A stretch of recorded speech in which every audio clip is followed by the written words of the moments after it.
Sir, কি হয়েছে? আপনার মুডটা খুব একটা ভালো নেই মনে হচ্ছে। আর বলিস না, আমি গোটা চেম্বারটা মোবাইল বন্ধ করে বসে থাকি।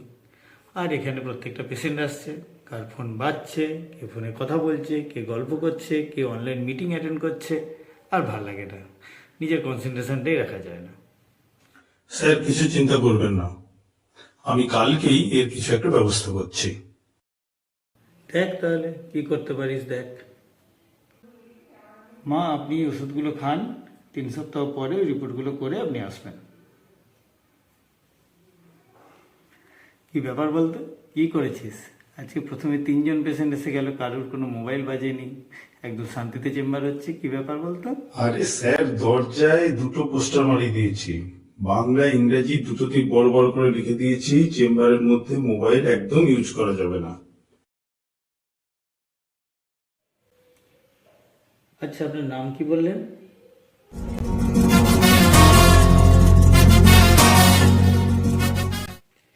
আচ্ছা, বুঝতে পেরেছি ডন বাবু। আপনি এবার একটু মোবাইলটা সাইলেন্ট করুন। মা, আপনার বয়স কত হলো? কিশোরী কিশোরী কিশোরী কিশোরী তোকে না পাইলে। কিন্তু মা, আপনাকে দেখে তো আর কিশোরী মনে হচ্ছে না। আপনার ঘুম একদমই আসছে না।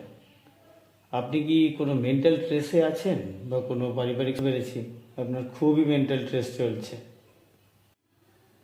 স্যার, আপনি মোবাইলটা কাইন্ডলি সাইলেন্ট করে এসছেন তো, নাহলে আমাদের না খুব ডিস্টার্ব হয়। আরে স্যার, আমার ফোনে তো ফোনই আসে না সারাদিন, আবার ফোন সাইলেন্ট করে আর কি করবো বলো।